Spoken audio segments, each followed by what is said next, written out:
그래요. 오늘 네 번째 강의 성찬의 기쁨입니다. 혹시 지금 계속해서 강의 주제가 기쁨인 거 알고 계세요? 말씀의 기쁨, 응답의 기쁨, 기도의 기쁨, 성사의 기쁨, 나눔의 기쁨, 성찬의 기쁨. 오늘 또 멜라니아 자매님께서도 이야기해 주셨죠. 성령 하느님은 기쁨이시라고. 그래서 조금 잘 캐치하고 계시면 좋을 것 같아요. 네 번째, 이 마지막 강의의 주제가 성찬의 기쁨입니다. 이제 성경 이야기를 오늘은 조금 하려고 하는데요. 답을 정확하게 알고 계시는 분들한테는 제가 선물을 준비했습니다. 아마 저랑 같이 세미나 해보신 분들은 아실 거예요. 저번 세미나 때 제 방에 있던 모든 묵주를 다 드렸습니다, 제가. 그래서 마지막으로 멜라니아 자매님이 김대건 신부님 탄생 200주년 사제들에게 주었던 묵주가 있었어요. 정대영 신부님이 저한테 선물해 주셨던 묵주였는데 그 묵주를 멜라니아 자매님이 주인이 되셨죠. 오늘도 선물이 있습니다. 걱정하지 마십시오.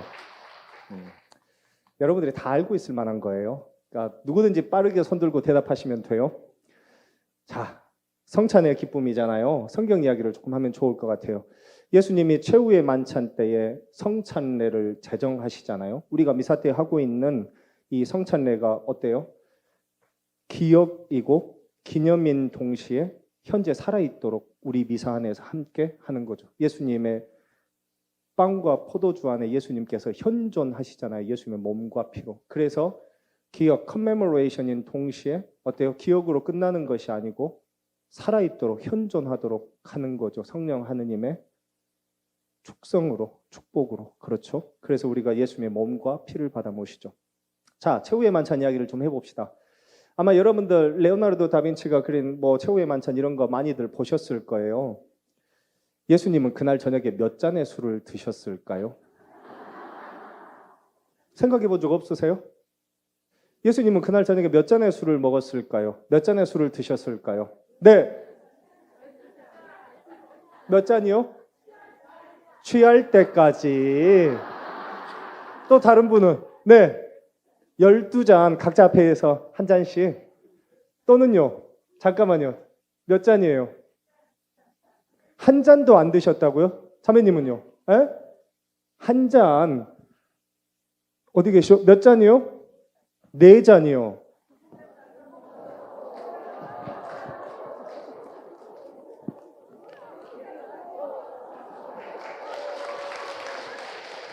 놀랍습니다.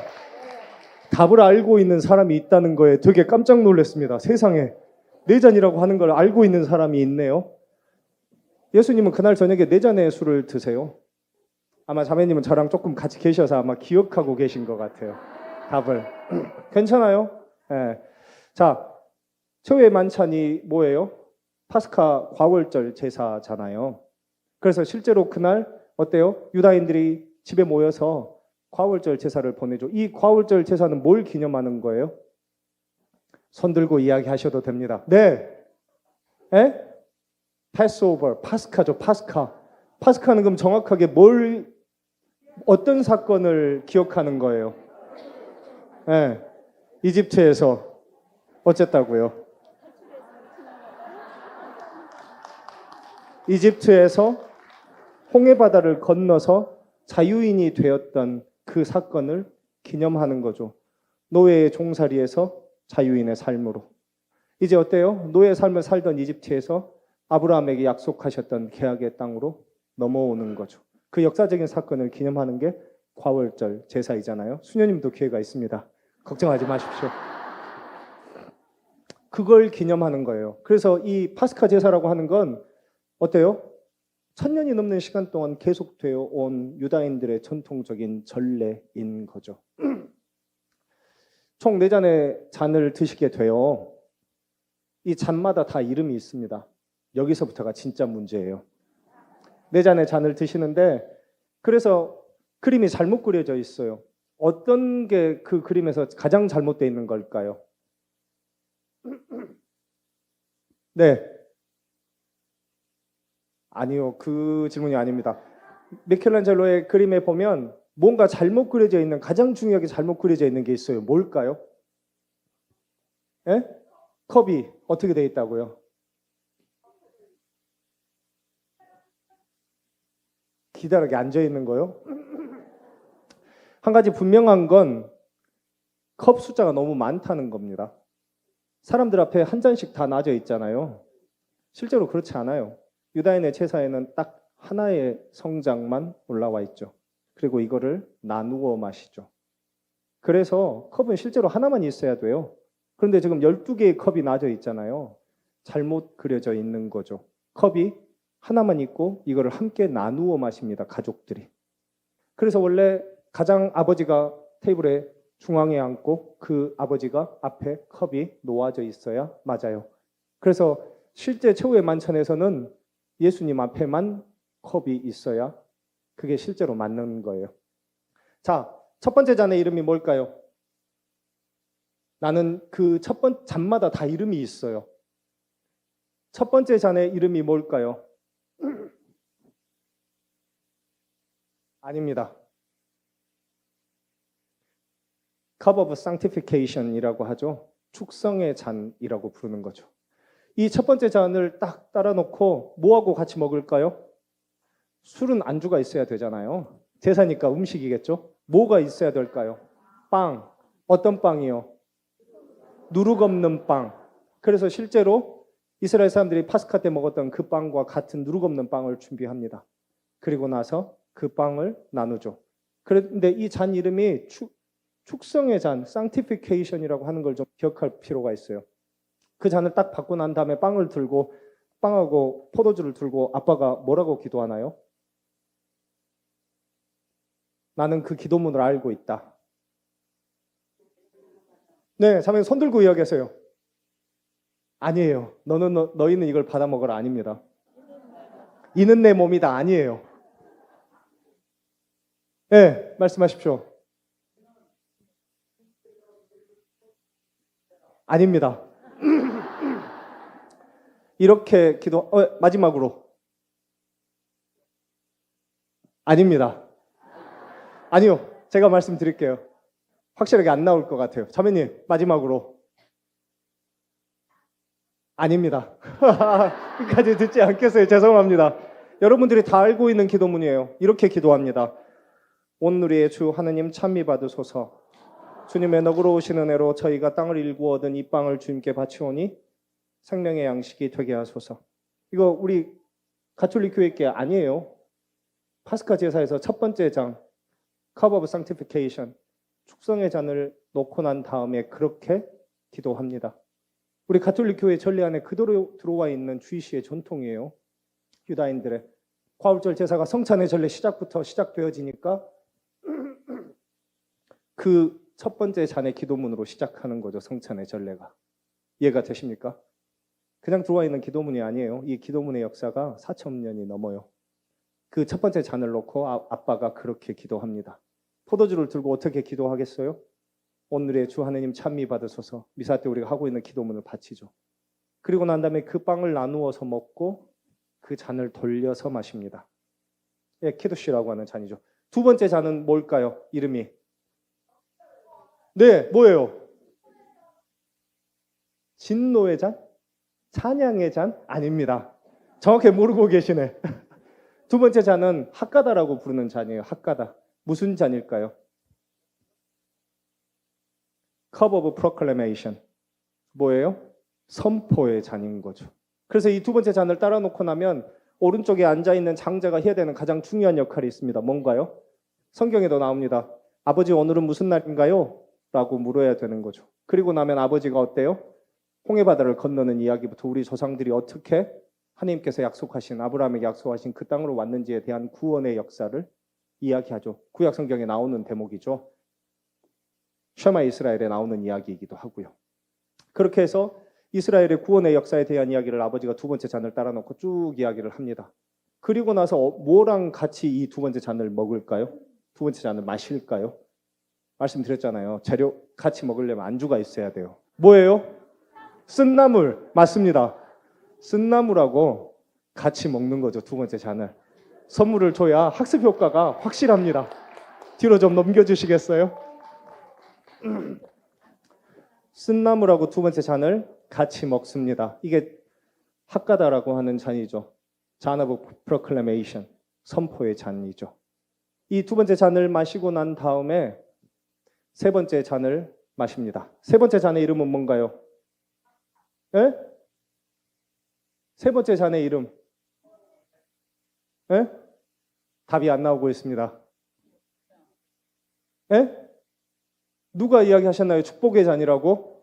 손을 좀 들어주세요. 아, 우리 봉사자야. 안 돼요. 드리지 않겠습니다, 봉사자는. 예. 에이, 또 애들 거를 뺏고 그래. 세 번째 잔의 이름, 축복의 잔이죠. 축복의 잔. 바오로 사도가 이야기하잖아요. 우리는 모두 다 축복의 잔을 함께 나누어 마신 형제 자매라고 하는 걸 모르십니까? 라고 이야기하잖아요. 세 번째 잔의 이름이 축복의 잔이에요. 축복의 잔. 이 축복의 잔, 컵 오브 블레싱, 뭐랑 같이 먹나요? 세 번째 잔은 뭐랑 같이 먹어야 돼요? 에? 뭐라고요? 빵하고 같이, 예, 제일 뒤에. 에? 핸드폰 보고 컨닝하기 없기. 램, 양고기하고 같이 먹죠. 이 양고기는 어떻게 준비해야 되나요? 흠 없는 1년 된 어린 양으로, 순양으로 준비를 하죠. 이 양을 어디서 잡나요? 집에서 잡나요? 아니면 정육점에서 잡아서 가지고 오나요? 푸주간에서. 어디 가서 그 양을 잡나요? 에? 거룩한 곳에서? 아닙니다. 에? 성전에서 잡아야죠. 제사에 쓸 음식이잖아요. 저쪽에다가 좀 전해 주십시오. 다들 뭐예요? 잿밥에만 관심이 많네. 이제 보니 다들 잿밥에만 관심이 있어. 성전에서 잡아야죠. 사제들이 하는 가장 중요한 역할은 예루살렘에 남성들이 모두 다 모이죠. 그리고 나면 그 양을 다 잡아요. 그렇죠? 그 양을 잡고 난 다음에 거기서 피를 전부 다 받습니다. 피를 다 받고 난 다음에 과울절 전날 남자들이 모두 다 예루살렘 성전에 모이면 그 다음에 뭘 하나요? 그 피를 가지고? 에? 문설주에 발라요? 아니요. 제단에 뿌려요? 그거보다 더 중요한 게 있습니다. 뭘 하나요? 답이 안 나올 것 같습니다. 이러면 오늘 날 새에도 못 끝날 것 같아요. 그리고 나면 우리의 신앙을 갱신하죠. 부활 성야 때 우리 세례수 축복하고 난 다음에 여러분은 마귀를 끊어버립니까? 부활 성야 때 그때부터 시작해서 사도신경의 모든 내용에 대한 신앙을 고백하도록 사제가 묻잖아요. 이거 전부 다 유다인의 양식에 있는 거예요. 과월절 전날 그 어린 양의 흠없는 어린 양을 잡아서 그 피를 받아서 이제 자신의 신앙을 갱신합니다. 그리고 나서 그 피를 사제가 그들의 머리 위에다가 뿌리죠. 우리가 지금 가지고 있는 성수 뿌리는 것과 정확하게 같은 예식을 해요. 이러니까 부활 성야미사를 가셔야 된다니까. 그렇게 우리의 신앙을 갱신하죠. 그리고 난 다음에 그 양을 가지고 집에 돌아옵니다. 그리고 나서 과울절 제사가 시작되죠. 그렇게 준비된 어린 양인 거죠. 이렇게 해서 세 번째 잔과 함께 마십니다. 그리고 난 다음에 네 번째 잔의 이름은 뭘까요? 감사의 잔. 아니요, 감사의 잔이 맞아요. 정답이에요. 조금 전해주시겠어요? 뒤로 좀 전해주십시오. 네 번째 잔의 이름은 컵 오브 땡스기빙, 감사의 잔이에요. 유카리스트라고 부르죠. 우리 성찬의 전례에서 성찬의 전례를 유카리스틱 프레이어라고 이야기하잖아요. 네 번째 잔이 감사의 잔, 컵 오브 땡스기빙인 거죠. 이렇게 네 잔으로 다 이루어져요. 그리고 이 네 번째 잔을 다 마시고 나면 아버지는 무엇라고 말씀하시면서 그 예식을 모두 다 마치나요? 네. 다 이루었다. 알고 계시네. 다 이루었다가 정답이에요. 아니에요. 다 이루어졌다가 정답입니다. 정답이라고 말씀을 드려도 우기시네. 옆으로 좀 다 이루었다. 이렇게 하고 이 과월절 제사가 끝이 납니다. 이 이야기를 먼저 드리는 이유는 기억해 놓으시라고 드리는 이야기예요. 이제 최후의 만찬으로 가봅시다. 예수님께서 제자들과 함께 2층 방에 모이십니다. 선생님께서 방을 쓰시겠다고 하십니다. 라고 하고 그 방에 제자들과 함께 모입니다. 그리고 난 다음에 최후의 만찬을 시작하죠. 처음에는 뭘 하나요? 발을 씻겨주시죠. 그렇죠? 깨끗하게 발을 씻기고 난 다음에 뭐라고 이야기해요? 발을 깨끗이 씻었으니 그걸로 되었다고 이야기하죠. 베드로에게. 제 몸도 다 씻어달라고 이야기했을 때. 왜냐하면 발이라고 하는 게 가장 더럽죠. 샌들을 신고 다니잖아요. 사람들이. 그래서 그 발을 깨끗이 씻겨서 2층 방에 드립니다. 그리고 나서 이제 첫 번째 잔. 뭐였어요? 축성의 잔을 함께 모시죠. 빵과 함께. 그 잔이 돌고 난 다음에 빵을 다 먹고 난 다음에 두 번째 잔. 선포의 잔을 가지고 이스라엘의 구원의 역사가 그동안 우리가 그렇게 오랜 시간 동안 기다렸던 메시아가 여기에 있음을 선포하죠. 이스라엘의 이 파스카의 모든 이 구약에 예언되어 있는 것들이 완성되었음을 선포하죠. 되게 많은 율법학자들과 바리사이들 그리고 성경의 학자들이 예수님을 이렇게 물어봅니다. 당신이 바로 그 예언자입니까? 라고 물어봐요. 성경에 잘 보십시오. 당신이 오시기로 되어 있는 그 예언자입니까? 라고 물어봐요. 여기서 이야기하는 the prophet, 그 예언자라고 하는 그 사람은 누굴까요? 네, 엘리야요? 아닙니다. 그 예언자라고 이야기할 때 지금 지칭하고 있는 사람이 누구예요? 답이 안 나올 것 같습니다. 우리 정대영 신부님의 세례명이 뭔가요? 당신이 오기로 되어 있던 그 새로운 모세입니까? 라고 묻는 거예요. The prophet이라고 이야기할 때. 모세가 모압평야에서 죽게 될 때 어떤 예언을 마지막으로 오라클을 남기나요? 첫 번째 오라클이기도 하죠. 그렇죠. 새로운 모세가 너희를 새로운 개항의 땅으로 이끌 것이라고 신명기에서 마지막에 모압평야에서 죽을 때 이야기하죠. 맞나요? 모세가 죽었던 산 이름을 물어보면 안 되겠죠. 시나이 산이 아니니까요. 르보산에서 죽죠. 네, 답이 안 나올 것 같습니다. 더 이상 묻지 않겠습니다. 우리의 실력이 뽀록나면 안 되니까. 모압평야에서 모세가 죽으면서 이렇게 예언합니다. 새로운 모세가, 새로운 예언자, 그 예언자가 너희를 새로운 기약의 땅으로 이끌 거라고. 그리고 나서 죽죠. 그러고 나서 모세 사후에 오랜 시간 동안 유다인들은 그 예언자를 기다립니다. 그래서 율법학자들과 성서학자들, 바리사이들이 끊임없이 물어봅니다. 당신이 그 예언자냐고, 오기로 되어 있는 그 예언자냐고 끊임없이 묻습니다. 그래서 예수님께서 그 예언자라고 하는 걸 분명하게 보여주는 사람이 누구예요? 구약의 마지막 예언자, 세례자 요한이잖아요. 세례자 요한이 이야기하잖아요. 나는 물로 세례를 베풀지만 그는 성령으로 세례를 베풀 것이라고 이야기합니다. 성령의 세례가 내릴 거라고 이야기를 하죠. 구약의 그래서 마지막 예언자가 세례자 요한이죠. 그렇게 해서 구약의 시대가 끝나고 새로운 계약인 신약의 시대로 넘어갑니다. 그래서 예수님께서 이 두 번째 장과 함께 구약의 모든 예언이 완성되었음을 선언하는 거죠. 그렇죠? proclamation이니까. 예수님께서 선포하는 proclamation이 뭐예요? 하느님의 나라가 가까이 왔다라고 하는 기쁜 소식, 복음이잖아요. 예수님이 선포하고 있는 하느님의 나라가 가까이 왔다라고 하는 그 복음 자체가 뭐예요? proclamation.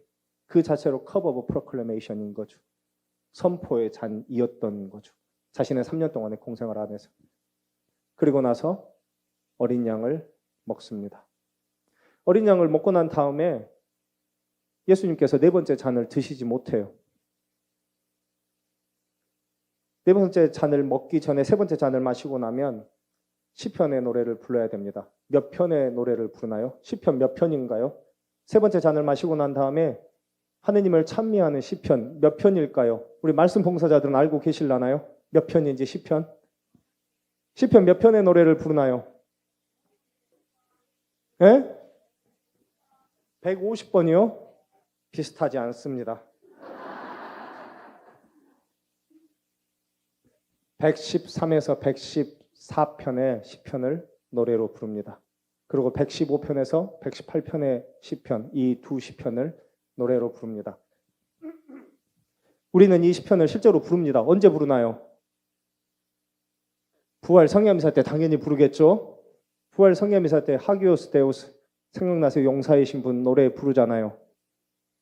이 노래가 시편 115편에서 118편에 나오는 노래이죠. 우리는 부활 성례 때 예수님 하셨던 최후의 만찬을 충실하게 재현하고 있어요. 여러분들 좀 기억할 필요가 있어요. 그래서 115편에서 118편, 111편에서 113편에서 114편, 115편에서 118편의 노래를 부릅니다. 예수님이 이 노래를 어디에서 부르셨을까요? 2층 방에서 부르지 못하세요. 세 번째 잔을 마시고 난 다음에 네 번째 잔을 마시지 못해요. 그리고 키드론 골짜기를 건너서 겟세마니까지 올라갈 때 어떻게 올라가요? 제자들과 함께 노래를 부르면서 올라가셨다. 이렇게 성경의 구절이 나오잖아요. 그때 부르고 있는 노래가 그 시편인 거죠. 그래서 최후의 만찬이 끝나지 못해요. 과월절 제사가. 그리고 와서 겟세마니 동산에 가서 뭐라고 기도하세요? 주님, 이 잔을 제게서 거두어 주십시오. 뜬금없이 잔이라고 하는 이야기가 왜 나올까요? 아직 네 번째 잔을 마시지 못했기 때문이에요. 제자들이 예루살렘 들어가기 바로 전날 어떤 일이 벌어져요? 돼지게 싸웁니다. 예루살렘 들어가기 전날 어때요? 이제 예수님께서 영광스럽게 되실 것 같으니까 심지어는 제베데오의 아내가 와서 이렇게 부탁해요. 살짝. 주님, 당신께서 영광스럽게 되실 때 제 아들 하나는 당신의 오른편에, 다른 하나는 당신의 왼편에. 이 이야기를 듣고 제자들이 불쾌하게 생각해요. 그래서 그날 낮에 가는 길 예루살렘에 거의 도착할 때까지 돼지게 싸웁니다. 자기들끼리 누가 첫 번째를 할 건지를 가지고 몸이 달아오른 거죠. 예수님은 지금 죽으러 가는 길이고 세 번이나 내가 죽게 될 거라고 예고하고 있는데 그들은 들을 귀가 없어요. 예수님의 그 말이 들려오지 않아요.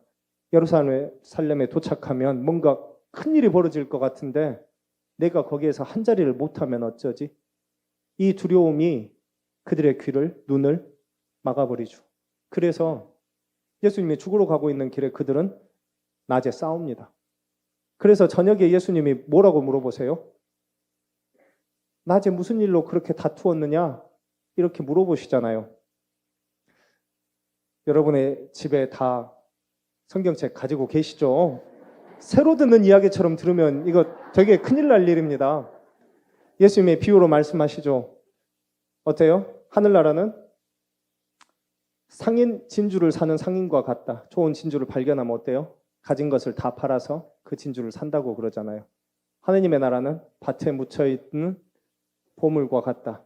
그걸 발견하면 어때요? 자신의 것을 다 팔아서 그 밭을 사죠. 여러분의 집에 먼지 속에 다들 잠자고 계실 겁니다. 그 보물이. 성경책이. 그렇죠? 시부님이 이야기하셨잖아요. 말씀의 기쁨. 다 성경책에 있는 내용이에요.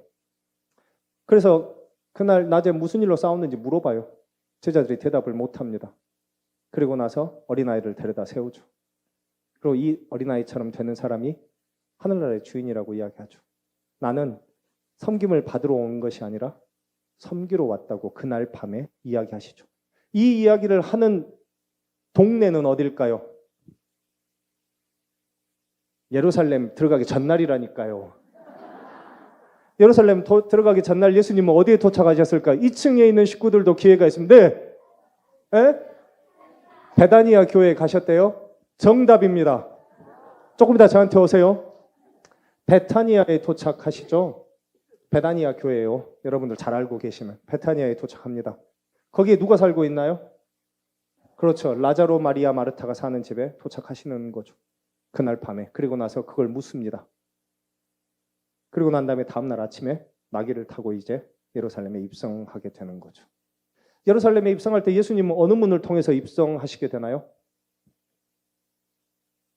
힌트, 솔로몬의 못이 있었던 곳입니다. 힌트, 예루살렘의 원래의 다윗이 건설했던 예루살렘에 있던 문이에요. 다마스커스 게이트 이런 게 아니에요.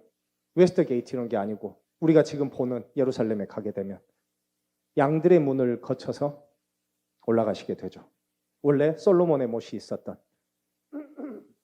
그리고 최후의 만찬을 시작하시는 거죠. 이 세 번째 잔을 마시고 난 다음에 예수님께서 네 번째 잔을 드시지 못해요. 시편의 노래를 부르면서 겟세마니 동산으로 올라갑니다. 그리고 나서 기도하죠. 주님, 이 잔을 제게서 거두어 주십시오. 예수님이 피땀 흘려서 기도하는 첫 번째 장면이에요. 제가 신부로 살면서 가장 큰 위로를 받았던 부분이기도 합니다. 그 장면이. 예수님이 되게 어때요? 하느님과의 통교라고 하죠.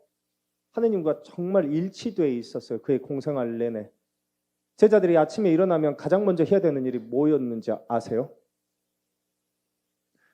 어제 전날 분명히 고주망태 되도록 먹고 죄인들하고 놀고 죄인의 집에 구원이 내렸다고 막 동네 사람들 모여서 그날 저녁 내 파티했을 거 아니에요.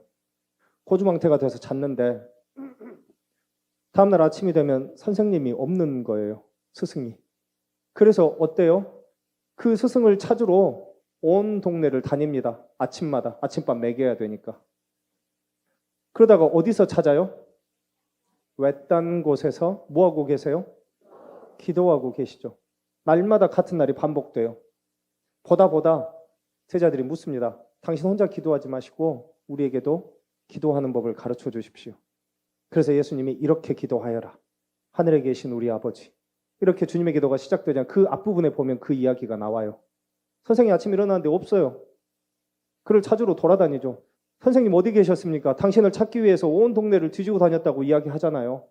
근데 외딴 곳에서 기도하고 계시잖아요. 그래서 당신 혼자 기도하지 말고 우리한테도 기도를 가르쳐 주십시오. 라고 해서 예수님께서 유일하게 우리에게 가르쳐 준 기도, 주님의 기도이죠. 그 기도를 가르쳐 주시죠. 그렇게 하느님과의 일치가 잘 되던, 그래서 어때요? 기적이 일어날 때마다, 이적과 표징이 일어날 때보다 예수님께서 기도하시잖아요. 아버님 감사합니다. 하느님 감사합니다. 당신의 뜻이 저를 통해서 이루어져서 감사드립니다라고 하는 기도를 계속해서 하시잖아요. 가장 대표적인 게 예수님이 마지막으로 돌아가시기 전에 제자들을 위해서 기도하는 장면, 요한복음 17장이잖아요. 우리가 하나인 것처럼 그들도 하나가 되게 해주십시오. 얼마나 아름다운 기도가 쭉 나옵니까? 17장의 요한복음에. 그렇게 서로 간에 통교가 잘 되던 사이였어요. 일치되어 있는 사이였던 거죠. 그러다가 겟세마니 동산에 딱 도착하고 이제 불통이 시작되는 거죠. 하느님께서 순간 침묵하기 시작하세요. 예수님이 이 잔을 제게서 거두어 주십시오 라고 밤새 피땀 흘려서 기도하는데 하느님의 응답이 들리지 않아요. 제자들에게 이야기하죠. 이게 번역이 되게 그래요. 내 마음이 산란하니 이렇게 표현되어 있잖아요. 그리스 말 표현 그대로 하면 죄송합니다. 죽음에 이르는 지극한 고통 중에 있으니 죽을 것 같다는 이야기예요. 날 위해서 좀 기도해달라고 제자들에게 부탁하죠. 하느님의 음성이 들리지 않아요. 다시 와서 자고 있는 제자들을 또 깨웁니다. 그리고 내가 죽을 것 같으니 날 위해서 좀 기도해달라고 세 번이나 그들을 깨웁니다. 괜찮습니다. 어때요? 하느님께서 자신의 기도를 응답해 주지 않는 거예요. 침묵하는 하느님을 예수님의 삶에서 처음으로 만나는 거죠. 그가 더 이상 없는 듯 보이지 않게 응답하지 않아요. 우리 살면서 기도하면서 얼마나 많이 침묵하시는 하느님을 만나요? 우리가 기도할 때마다 하느님은 되게 침묵하고 계신다고 느끼잖아요. 응답이 없는 것처럼 느껴지잖아요. 아니에요. 예수님의 그 겟세마니 동산에서 분명하게 보여주세요. 하느님은 침묵으로 함께 계시죠. 예수님을 떠나 있는 것이 아니라 당신의 침묵으로 하느님 자신의 뜻을 완곡하게 예수님께 전하죠. 그래서 결국 그 하느님의 뜻을 꺾지 못하세요. 그래서 뭐라고 마지막에 동이 트면서 말씀하세요? 선언하세요? 주님, 그 마지막 때도 이렇게 이야기하세요. 주님, 이 잔을 제게서 거두어 주십시오. 여전히 나는 죽고 싶지 않아요. 나에게 선물로 주었던 삶이잖아요. 왜 이제 와서 거두어 가시려고 하세요? 내가 당신의 뜻에 지금까지 일치하고 살아왔고 당신에게 끊임없이 순종했지만 이 마지막 때에 예수님이 그 자신의 원의를 드러내세요. 그 마지막 때에도 이렇게 기도하시죠. 주님, 이 잔을 제게서 거두어 주십시오. 다만 제 뜻대로 마시고 아버지 뜻대로 하소서. 그리고 나서 이제 잡혀갑니다.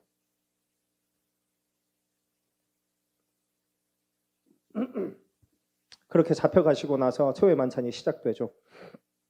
예수님이 최후의 만찬 때 했던 이야기 중에 되게 재밌는 이야기가 하나 있어요. 포도주를 마시면서 뭐라고 이야기하시나요? 아직 선물이 남았습니다. 마지막 한 발 남았다. 예수님이 포도주를 마시면서 뭐라고 이야기하시나요? 잠깐만요. 한 분만 이야기해 주세요.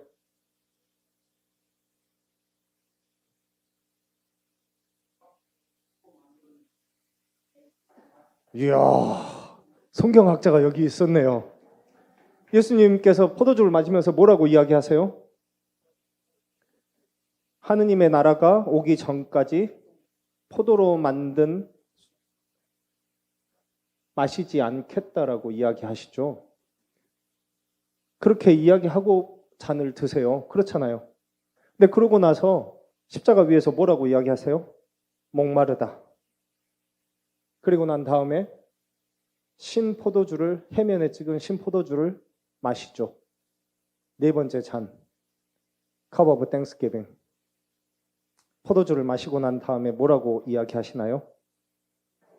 다 이루었다. 그리고 숨을 거두시죠.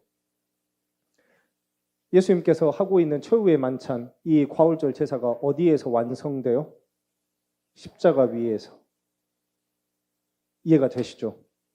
예수님은 그렇게 네 잔의 술을 드십니다.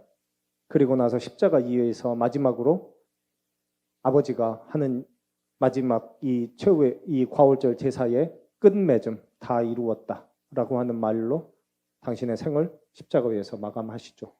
그래서 실제로 과울절 제사가 어때요? 다음날 오후 3시까지 이어집니다. 우리가 함께 기억하고 있는 성찬의 전례는 그거예요. 우리가 함께 나누어 마시는 잔은 그래서 축복의 잔인 거고요. 그래서 그 축복의 잔을 마시기 전에 우리 미사 때 무슨 노래를 부르나요?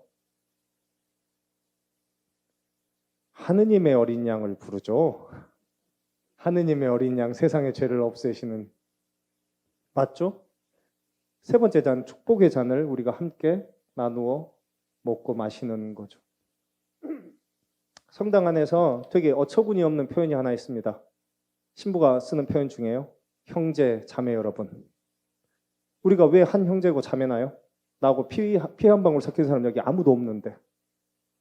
여기 식구들 중에 저는 여기 사돈의 팔촌이 없어요, 미국에.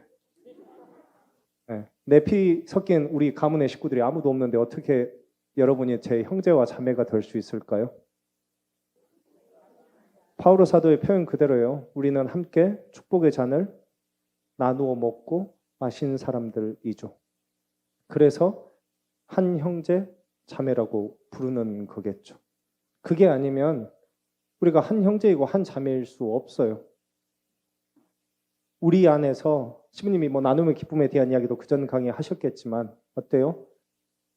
네 형제를 내 몸처럼 사랑하라고 하는 이야기도 결국은 우리가 한 형제, 한 자매이기 때문이에요. 우리가 함께 그 축복의 잔을 나누어 마심으로써. 네 번째 잔의 이름이 감사의 잔이라고 말씀드렸죠. 성찬의 전례에 쓰는 게 4가지 양식으로 된 기도문이에요.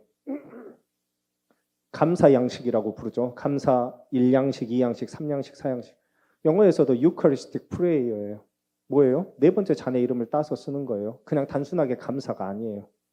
이 잔의 이름이에요. 감사의 잔. 그 4번째 잔. 이 과울절 제사 최후의 만찬이 마무리되어지는 이 마지막 잔. 십자가 위에서 예수님께서 마시고 다 이루었다라고 이야기했던 그 마지막 잔. 그 잔의 이름을 따서 유카리스틱 프레이어, 감사 양식이라고 부르는 거죠.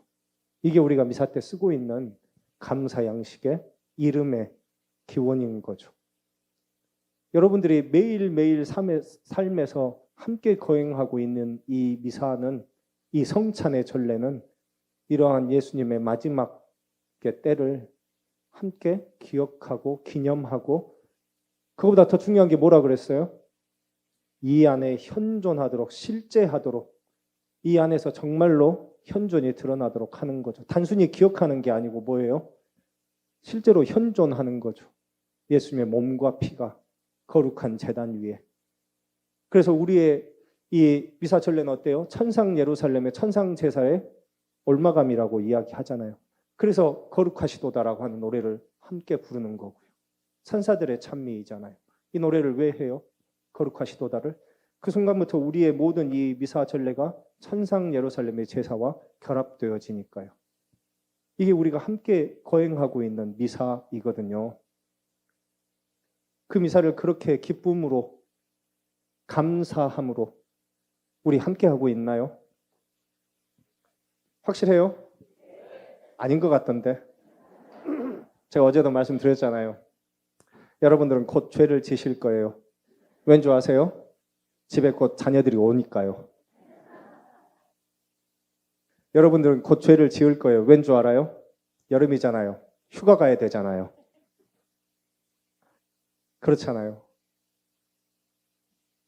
그 미사 전례의 기쁨이라고 하는 게 그거예요. 우리가 함께 지금 거행하고 있는 미사가. 그리고 예수님의 그 말씀을 빌어서 사제들이 성체를 들고 거양할 때 이야기하는 것 중에 중요한 게 뭔지 알아요? 첫 번째는 기억하고, 두 번째는 뭐예요? 행하여라. 우리 역시도 예수님의 몸과 피를 받아 모시잖아요. 단순하게 기억하는 것만으로 끝나지 않아요. 어때야 돼요? 행하라고 이것을 나누어 주는 거거든요. 예수님이 몸과 피를 우리에게 나누어 주는 이유는 날 기억하라고 하는 의미만 있는 게 아니에요. 내가 했던 본을 받아서 본받아 행하라고 이것을 나누어 주는 거죠. 무슨 문제가 두세요? 제가 어제 했던 이야기 기억하세요? 개인의 영성으로 구원되지 않는다고 말씀드렸잖아요. 내가 구원받기 위해서 누가 필요해요? 화상이 필요하다고 제가 말씀을 드렸죠, 어제. 그렇잖아요. 여러분이 있어야 내가 거룩해질 수 있는 것처럼. 여러분의 곁에 있는 화상이 나를 이렇게 화나게 하고 힘들게 하는 이유는 뭐예요? 형제님이 지금 이야기하시네. 그렇지 하고 자매님한테. 나 천국 가라고 옆에서 그렇게 하는 거예요. 나 천국 가라고. 그렇죠? 아니에요? 여전히 신부님도 한번 살아봐요. 이거야 답이. 행해야 돼요. 단순하게 우리가 감사함으로 기억하고 받아 모시는 걸로 끝나지 않아요. 나를 기억하여 이를 행하여라. 여러분들 매일 미사 때 듣고 있잖아요. 그렇게 듣고 계세요? 그래서 미사에서 가장 중요한 부분이 어디예요? 아닙니다. 미사라고 하는 말, 라틴어로 되어 있는 미사라고 하는 단어, 미사 전체에서 미사라는 말이 언제 쓰이는 줄 아세요? 파견할 때 어느 분이 이야기하셨다. 미사가 끝났으니 가서 복음을 전합시다. 이 전체 과월절 제사에서 원형에서부터 시작되어진 이 최후의 만찬의 거행이 어떤 이름으로 불려야 될 건지에 대해서 교회가 되게 고민이 많았을 거 아니에요? 근데 고민이 없었대요. 처음부터 이름은 미사였대요. 미사가 끝났으니 가서 복음을 전합시다. 가장 중요한 순간이 언제예요? 파견이에요. 파견.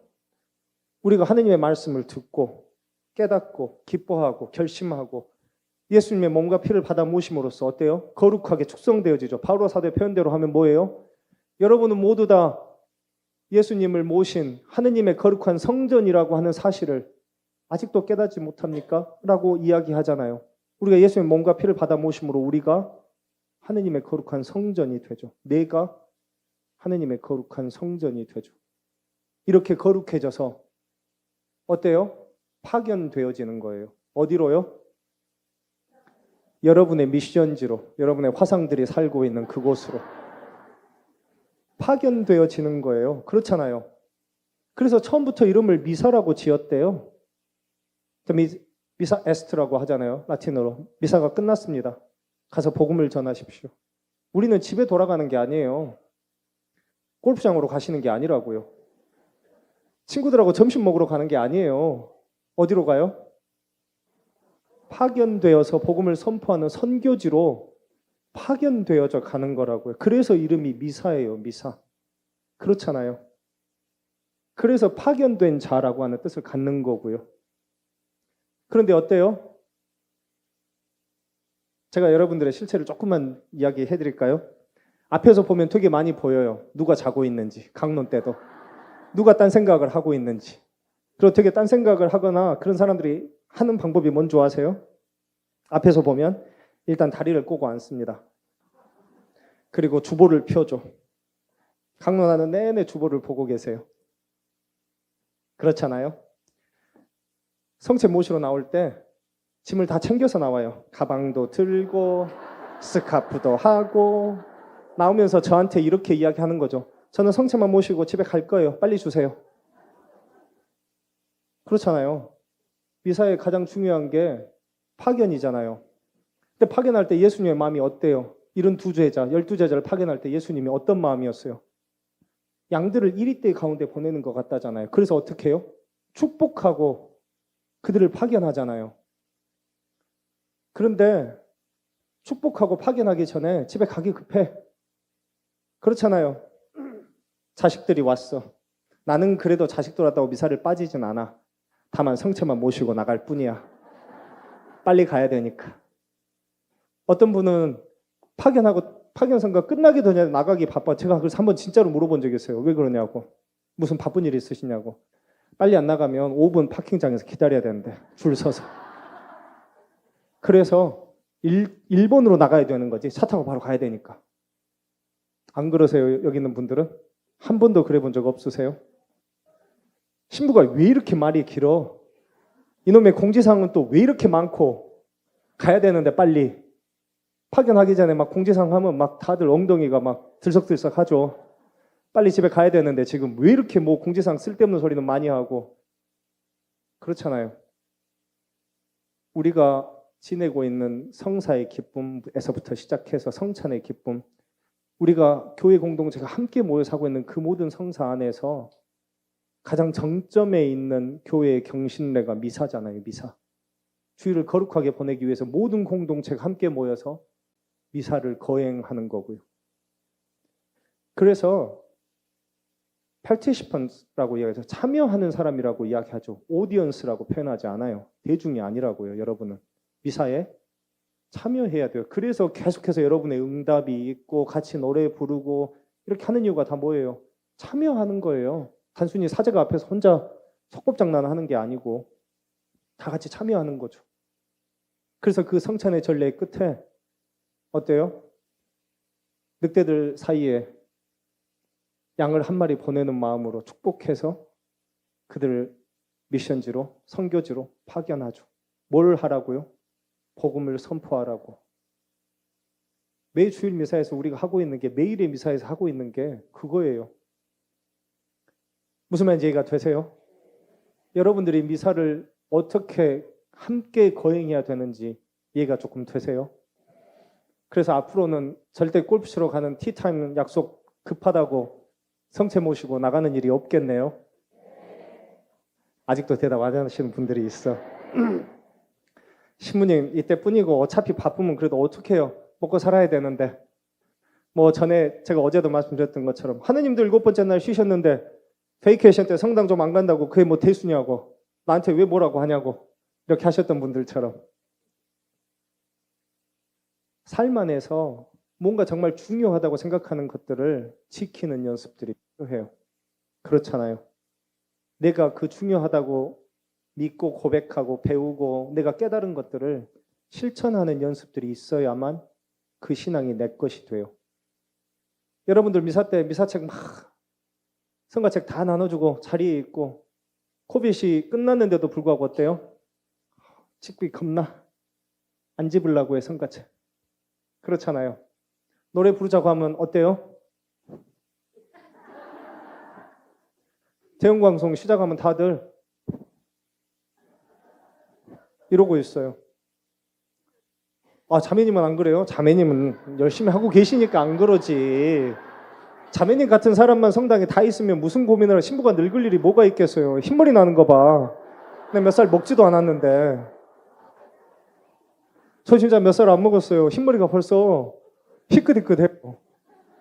내가 처음에 한국 성당 오기 전에 미국 성당에 있을 때 흰머리가 하나도 없었는데 조미연 신부님이 저한테 그러시더라고요. 야, 실바노 신부는 속없나보다 흰머리가 하나도 없네. 저를 보면서 그랬던 게 몇 년 전이었어요. 그러더니 조미연 신부님이 몇 년 지나고 나서 팬데믹 끝나고 저를 보더니 야, 흰머리가 왜 이렇게 많이 생겼어? 왜 이렇게 그새 확 늙었니? 이렇게 물어보시더라고요. 자매님 같은 사람들만 있으면 흰머리 날 일이 없죠. 내가 업고 다니지. 천국인데 천사들만 있는데. 우리가 지내는 미사 전례를 한 번쯤 잘 기억하면 좋겠어요. 가장 중요한 미사라고 하는 말이 이 파견 예식에 있다라고 하는 걸 좀 기억하면 좋아요. 내 마음가짐이 달라져요. 왠 줄 알아요? 내가 이 미사를 그렇게 믿고 고백하고 그렇게 받아들이고 마지막 퇴장선거까지 다 하고 그 마음으로 나간다고 생각해봐요. 파킹장에서부터 싸우겠어요? 파킹장에서부터 빵 하고 이런 거 하겠어요? 미션지로 가는데 사랑을 가득 담아서 열정을 가지고 선교지로 나가는 중인데 얼마나 조심스럽게 가겠어요? 혹시라도 내 마음이 흐트러질까? 또 혹시라도 화라고 하는 게 다시 그 나의 이 기쁜 마음을 없애버릴까? 얼마나 조심스러운 마음으로 가게 되겠어요? 그렇잖아요. 그런데 그 안에 우리의 삶 안에 바쁨, 짜증, 미움, 화 이런 것들이 막 끼어들어요. 아침에 좋은 마음으로 시작해도 그 마음으로 하루를 끝내는 게 거의 불가능하잖아요. 근데 미사를 끝나고 나가면서부터 다 잊어버리고 그냥 가느라 바빠요. 그러면 그 안에 기쁨이 있겠어요?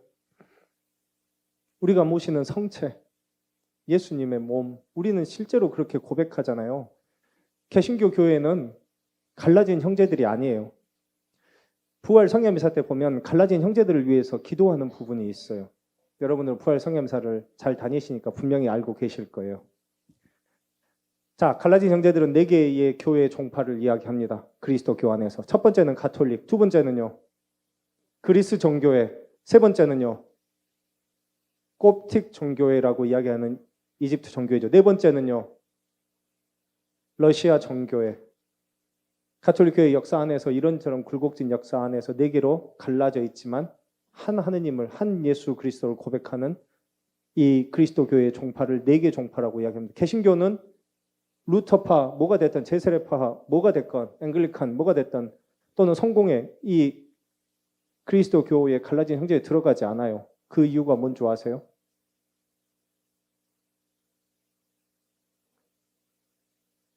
웅성거리지 말고요. 뭐예요? 네, 손 드신 분 이야기해 보세요. 성체 성사요? 네, 맞긴 한데 조금 더 교회적인 용어로 표현해 주세요. 성찬 예식이 없어서 조금 더 구체적으로 신학적인 표현으로 해주면 선물을 큰 거를 드려야 되겠네 이거. 수녀님도 기회가 있습니다.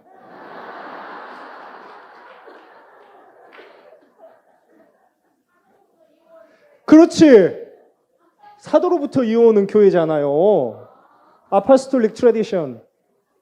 우리 사도신경에서 하는 말이잖아요. 사도로부터 이어오는 교회잖아요. 아파스톨릭 트래디션을 가지고 있는 교회인 거죠. 이 4개 교회는 다.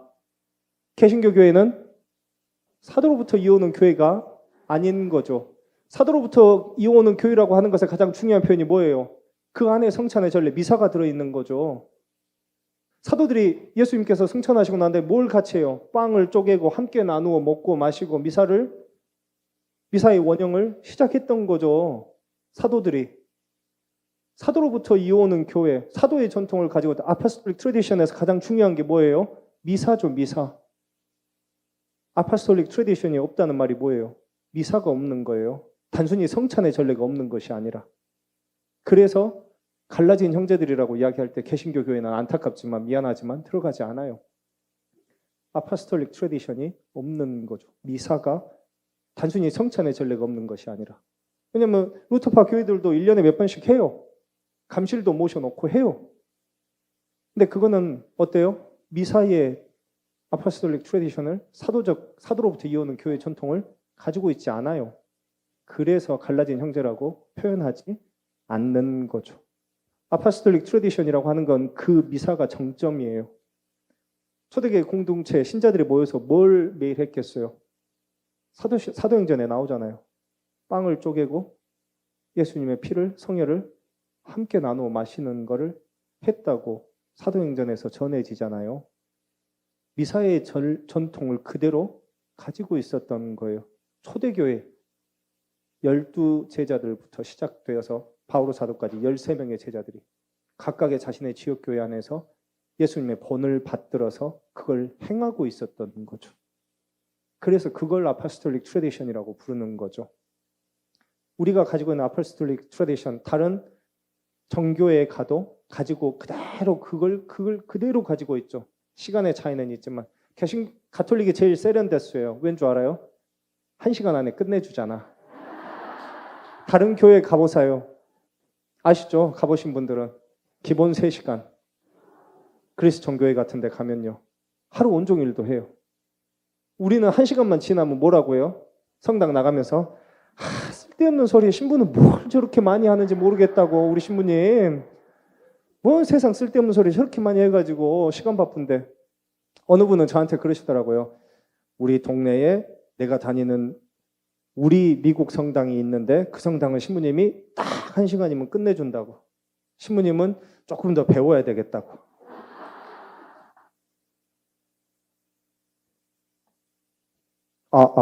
네. 실제로 제가 들었던 말이에요.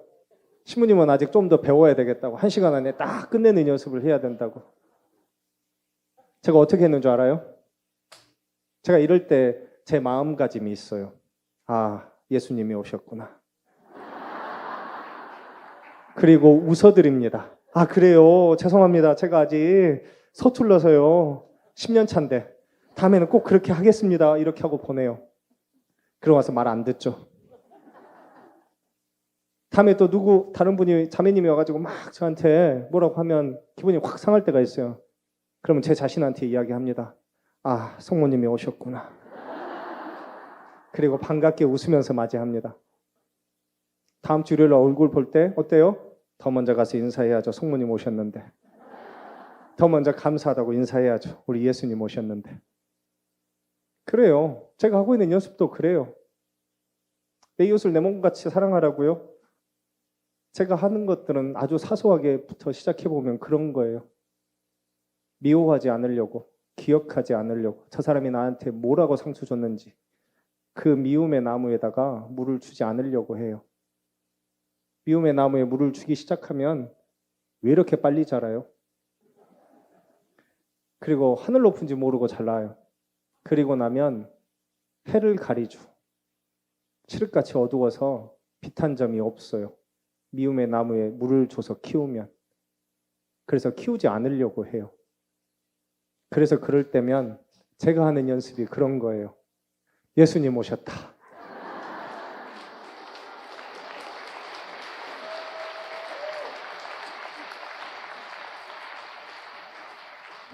여기도 모르면 모르지만 예수님하고 성모님들 많이 계실 거라고요. 우리 신부님들한테 물어보면 한 명씩 집어낼 수 있을걸? 누가 예수님이고 누가 성모님인지. 그래요. 그냥 아주 사소한 것에서부터 연습하는 거예요. 제가 정대영 모세 신부님을 되게 존경하는 이유가 있어요. 제가 모세 신부님한테서 되게 백 신부님한테서 맡았던 그 향기를 맡았어요. 제가 백 신부님의 젊었을 때의 모습은 제가 잘 몰라요. 되게 샤프하고 날카롭고 그러셨다는 이야기는 들었어요. 저는 나이가 들고 나신 후에 백 신부님을 뵀어요. 특히 성령 기도회 안에서. 제가 백 신부님을 존경하는 이유는 딱 하나였어요. 하나. 사람에 대한 연민을 가지고 계시더라고요. 사람을 따뜻하게 볼 줄 아는 따뜻한 마음을 가지고 계시더라고요. 그래서 뭐 화가 나고 불편하고 막 이런 상황이 돼도 그 백신무님의 눈빛에는 항상 연민이 불쌍하게 여기는 마음이 있었어요. 뭔가 백신무님 막 대단하고 내려다보고 뭔가를 이렇게 하는 게 아니고 그냥 따뜻하게 안아주려고 하는 그 안타까워하는 그 눈빛과 얼굴 표정이 지금도 제 기억에 뇌리에 선명하게 박혀 있어요. 아마 그때부터였던 것 같아요. 참 좋은 어른이시구나라고 생각했던 게. 제가 모세 신부님을 봤을 때 그 느낌을 받았어요. 아, 사람 자체가 따뜻한 사람이구나.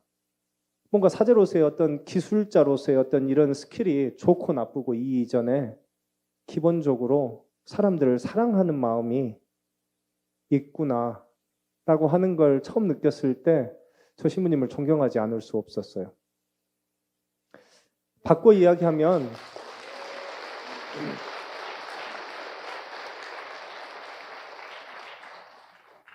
에릭 프롬이 이런 표현을 쓰죠. 사랑은 결핍으로부터 시작되어진다고 하잖아요.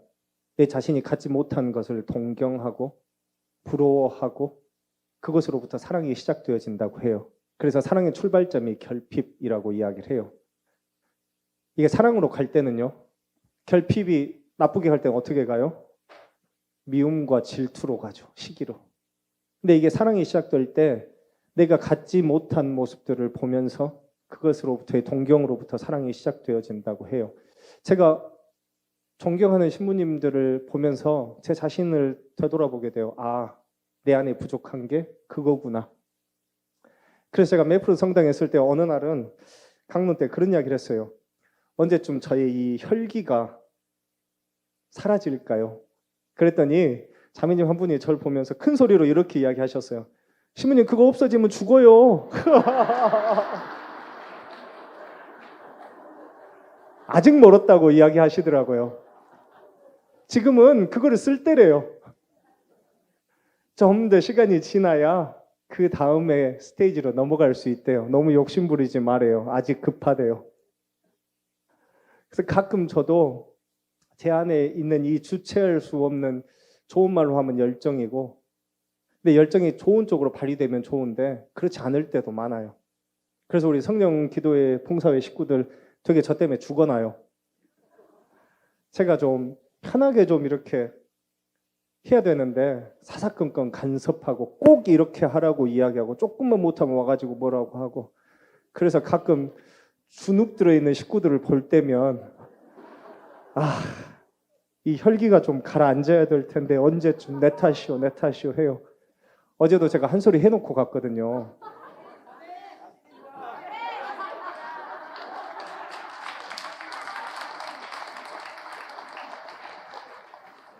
그러고 나서 좀 저녁 내 벗겼어요. 해놓고 나니까 아이고 또 고생하는데 거기다 꼭 또 고생하고 있는데 한 소리까지 꼭 보태서 뭐라고 했어야 되나 어제 끝나고 해도 늦지 않을 걸 이 마음에 들어서 마음이 좀 되게 볶이더라고요. 이 자리를 빌어서 미안하다는 말씀을 좀 드릴게요.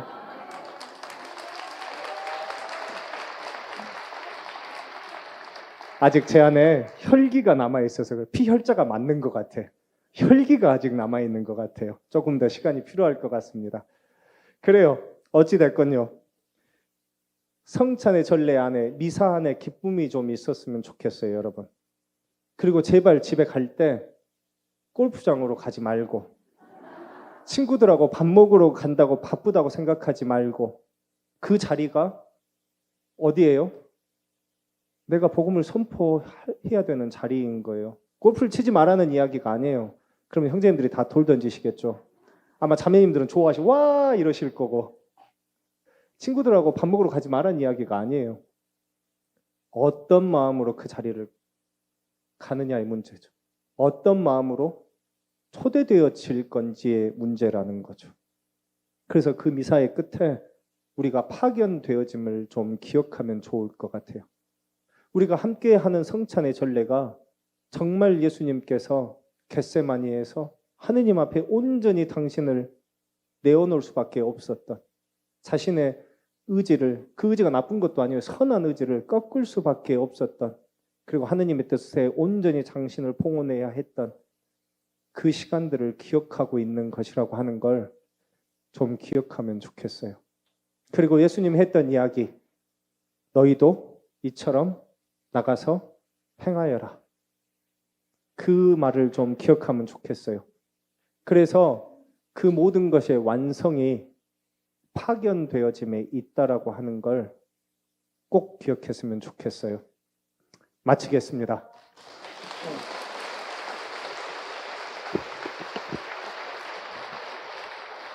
성부와 성자와 성령의 이름으로 아멘. 영광이 성부와 성자와 성령께, 성부와 성자와 성령의 이름으로 아멘.